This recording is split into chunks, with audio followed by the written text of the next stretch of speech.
So hello guys, हमेशा तो आज इलेक्ट्रोस्टैट्स का क्वेश्चन नंबर 1 देखेंगे, एमसीक्यू वाला। ठीक है, तो देखो पढ़ते हैं क्वेश्चन को।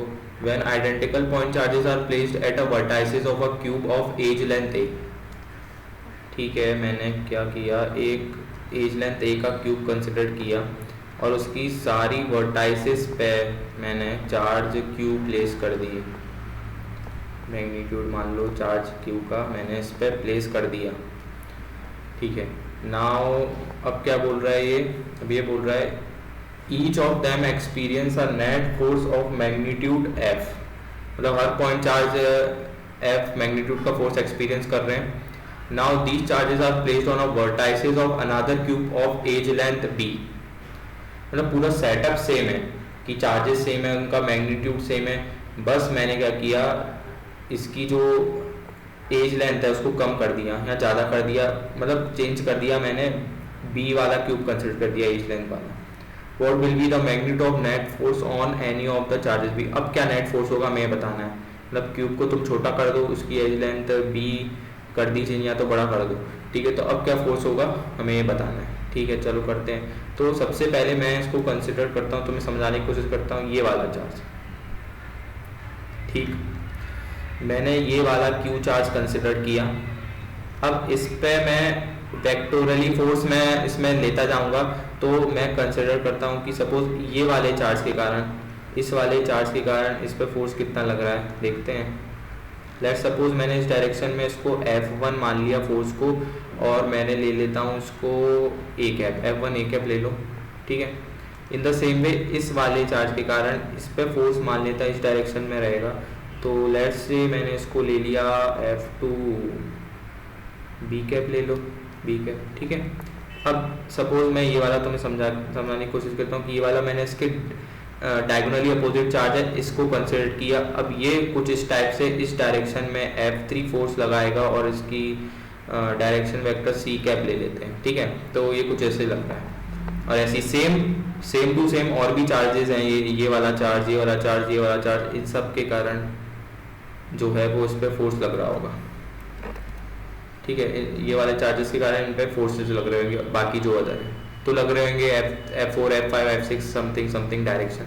अब तुम देखो कि मैं नेट फोर्स इस पे क्या लिख सकता हूँ, ध्यान से समझना।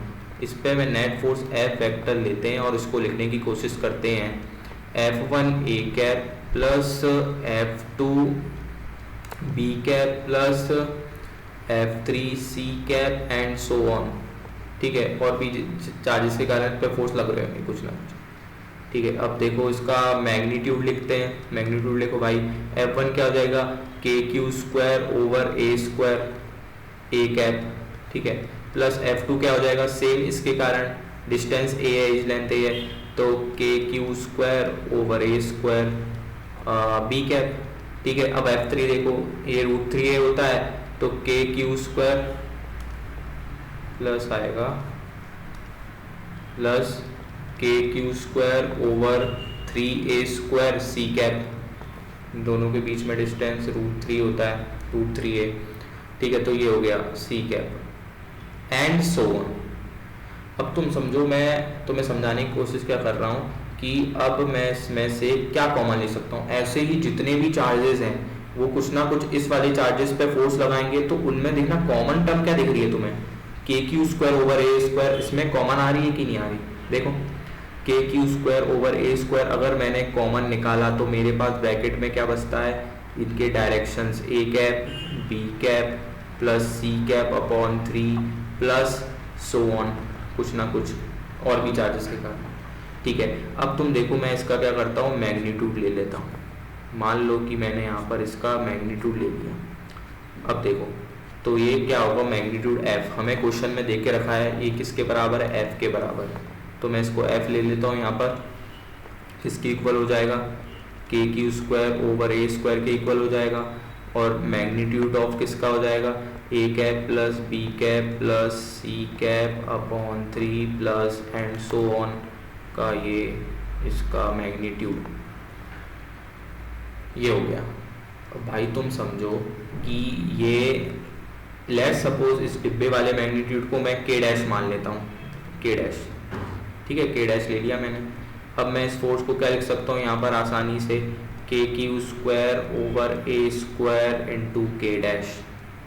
ये बात समझ में आई इतनी तुम्हें? ये वाले बॉक्स वाले को मैंने के डैश मान लिया है, ये मैग्नीट्यूड जो भी आएगा मेरे से कोई मतलब नहीं है। ठीक है, अब इतनी बात समझ में आई। अब तुम ध्यान से समझो कि अब क्वेश्चन क्या बोल रहा है कि मैंने इसके अनादर क्यूब कंसिडर किया है, उसकी एज लेंथ मैंने बी मानी है। तो तुम सोचो, सपोज मैंने एक क्यूब कंसिडर किया, ठीक है, तो अब इसकी एज लेंथ क्या हो गई, कम हो गई। तो सपोज ये वाला जो चार्ज है वो खिसक के यहाँ आ गया और इन दोनों के बीच में क्या हो गई, एज लेंथ बी हो गई। अब या फिर बढ़ भी सकता है, तो अभी सपोज मान लेते कम हो गया तो बी हो गई। ठीक है, तो अब क्या तुम सोचने की कोशिश करो, क्या इसके डायरेक्शन में कोई फर्क आएगा? नहीं आएगा। सिर्फ फर्क किस में आने वाला है, इसके मैग्नीट्यूड्स में फर्क आने वाला है। F1 में फर्क आने वाला है, F2 में फर्क आने वाला है, F3 में फर्क आने वाला है। तो इनके मैग्नीट्यूड में फर्क आएगा, सिर्फ direction A cap, C cap, B cap सारी क्या रहेगी, सेम रहेंगी। तो अभी तुम्हें क्लियर हो जाएगा, देखना कि जो हमारा अब नया फोर्स F डैश वेक्टर है वो क्या होगा, वो हो जाएगा ये F1 ए कैप। अब ये F1 वाला मैग्नीट्यूड ये वाला मैग्नीट्यूड नहीं है, जो हमने यहाँ पर F1 मैग्नीट्यूड लिया है के क्यू स्क्वायर ओवर स्क्वायर, ये नहीं है। ये F1 मैं ऐसी सिंबल ले रहा हूँ समझाने के लिए। ये मैग्नीट्यूड F1 चेंज होगा, सिर्फ सेम क्या होगा, डायरेक्शन सेम होगी। F1 plus F2 B cap plus F3 C cap again so on. अगर मैं F डैश को लिखने की कोशिश करूं तो अब क्या लिखोगे तुम, अब इसमें लिखोगे K Q square over B square लिखोगे। एज लाइन चेंज हो रही है, डायरेक्शन सेम रहेगी ए कैप, प्लस इसमें क्या लिखोगे, K Q square over B square B cap, plus अब क्या लिखोगे, K Q square over B square C cap, यहाँ 3 भी आ जाएगा एंड सो ऑन। ठीक है भाई, इतना तो समझ में आ गया। अब आगे समझाओ।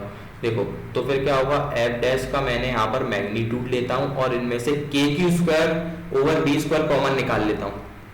के Q square over B square मैंने यहाँ पर कॉमन निकाल लिया। अब सिंपली ब्रैकेट में बच क्या रहा है, इस डब्बे का मैग्नीट्यूड बचेगा A cap plus B cap plus C cap over 3 and so on. तो तुम्हें एक बात समझ में आ रही है, इससे क्या आ रही है कि के डैश जो है वो जो हमने पिछला केस कंसिडर किया था कि मैंने एज लेंथ ए मानी थी, सेम टू सेम इसमें भी जो के डैश है वो क्या होगा, सेम होगा के डैश।